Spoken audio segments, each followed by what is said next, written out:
Quelque chose qu'on doit regarder, c'est comment on tient notre balle. OK?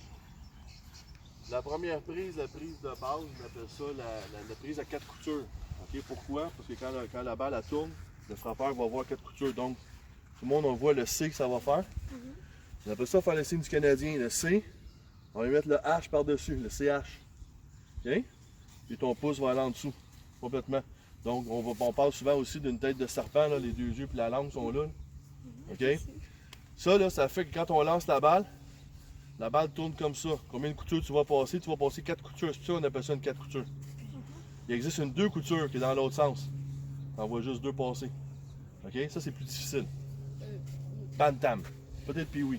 OK? Pour l'instant, dans ton gant, tu places toujours ta balle avant de lancer. Là. Tu places toujours ta balle pour voir ton C. Tu vas mettre tes doigts par-dessus de faire ton H. Et tu gardes toujours un petit peu d'espace ici. Là. Donc, tu ne viens pas étouffer la balle complètement.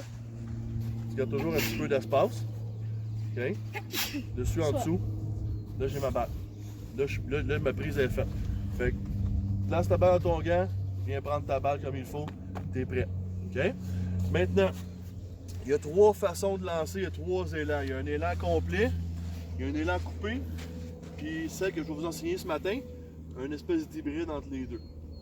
OK? Pas tout à fait complet, pas tout à fait coupé non plus. L'élan complet, je n'expliquerai pas, OK, rapidement.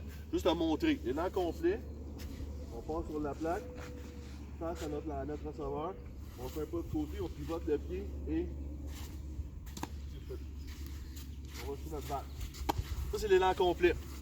L'élan coupé, on part de côté, directement, par notre tir. Ah. Elle était là. Tout le monde avait la différence entre les deux? Ouais. C'est quoi la différence principale? T'as pas de petit pas, puis t'as pas le. J'ai pas de pivot. T'as pas de pivot. OK? Est-ce que tout le monde a vu que le terrain est un peu magané? Ouais. On est à Laval, c'est normal, les terrains sont maganés. C'est une des raisons pourquoi je veux pas que tu fasses l'élan complet. Parce que souvent, la plaque elle bouge. Souvent, ici, c'est plein de trous. Fait qu'ici, tu n'hésites pas à venir faire du jardinage pour venir vraiment t'assurer que ton pied est solide, bien appuyé.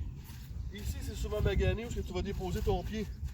Tu n'hésites pas non plus à venir faire du jardinage, le placer pour ne pas te virer une cheville.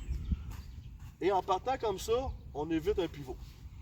Moi, ce qu'on va regarder ce matin, c'est un peu un hybride entre les deux, où est-ce qu'on va faire un pas d'appel, mais on part de côté. Donc, on n'a pas de pivot. Le petit léger avantage, c'est que quand tu fais ton pas d'appel, tu commences à emmagasiner de l'énergie dans tes jambes pour faire ton tir. Donc, tu vas avoir un peu plus de puissance que le coupé. C'est plus facile à faire que l'élan complet. Donc, on va s'installer simplement de côté. Je vais aller, pas, je ne chirette pas. OK, là, j'ai pas. On va décortiquer ce matin, ce qu'on va faire.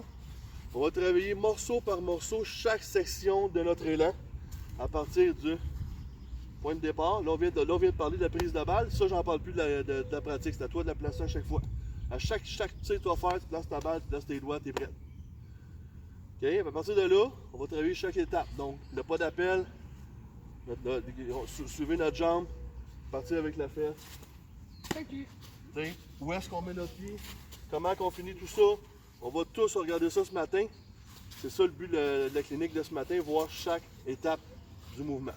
Ça va? Ouais.